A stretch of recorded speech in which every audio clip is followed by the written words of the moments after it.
Hello everyone, Hayden here. Welcome back to another how-to video and something that I know that I posted a video maybe back in 2013 about my Moza settings, what configuration that I have. Obviously, and now I'm going to do a nice updated version for you all.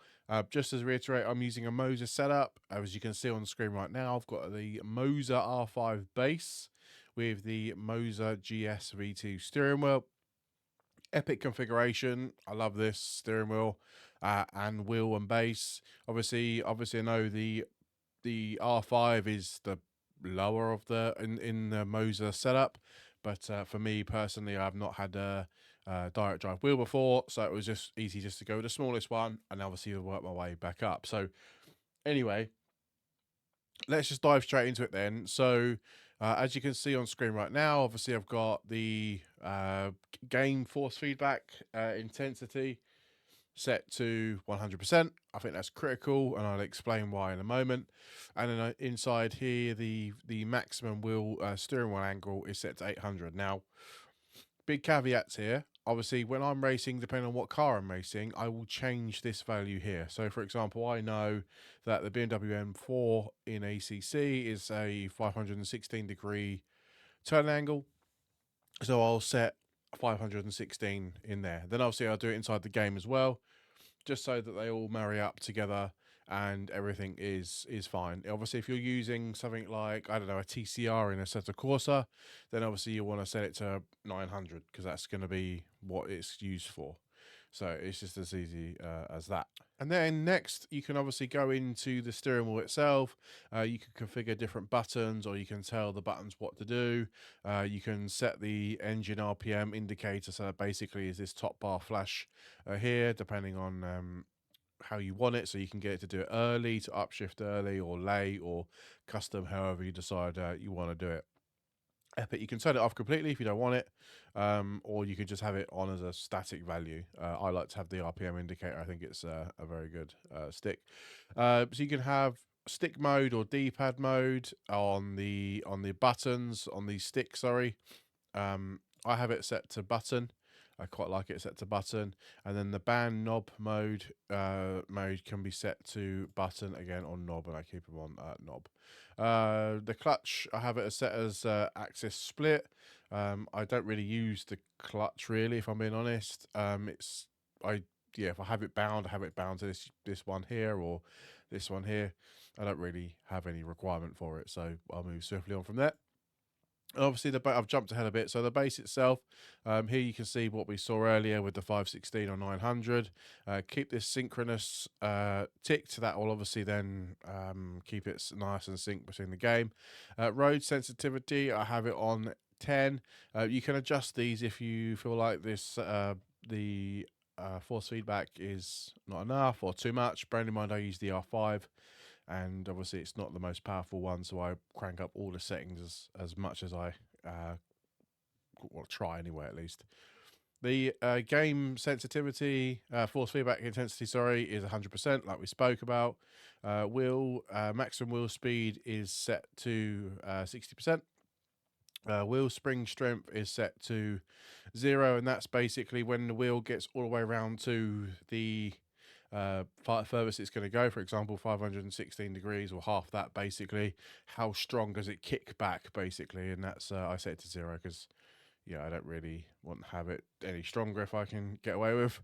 And wheel dampering is set to 35%.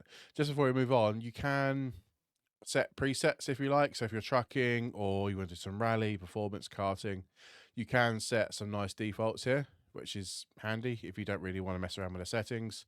I think it's quite cool to have these defaults. I think I use a trucking one if I'm doing some Euro truck or ATS or whatever. Advanced settings then. Maximum output torque, 100%. Crank that volume, that power right up. And steering wheel inertia is set to 1100. Also have, this is one that you probably want to have ticked is the hands off protection. This will basically stop your wrists from being broken or damaged thumbs or whatever. You can sometimes you see that the steering wheel sometimes really snaps back if you hit a wall or you get crashed into. yeah, turn it on, and really, to be honest, I can only count on one hand how many times my steering wheel has bitten back and caught me whilst I've been racing. So I definitely would turn that on. Good feature by Moza. Natural inertia 200%, wheel friction 20, speed dependent dampering set to 50, and smart point of speed dependent dampering set to 100 kph. This section here is actually a really good section. And you can see at the top here, you've got like operations, so body bumps and how 80% curb effect, so 80 kilometers an hour curb effects. How does that feel in terms of frequency? ABS vibration. How do the curves feel at 160 kph, 80 kph on the grass, 240 kph on the curbs, and then 60 kph on the sand, and then HF vibration. So I've got the sort of the set to 100% for sort of like the bumping and sort of mid part of the curbs, set to 140 percent, and then obviously 180 for the vibration of the ABS.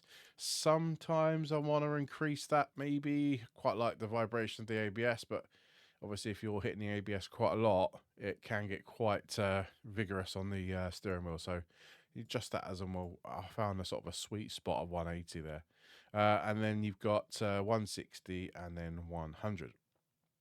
I don't really touch anything to do with the base FFB curve. I am not a expert, so I've just left it as the default. And then finally, miscellaneous. Soft limit set to 1, and soft limit gain force feedback strength is set to on. And then the temperature control strategy is set to conservative.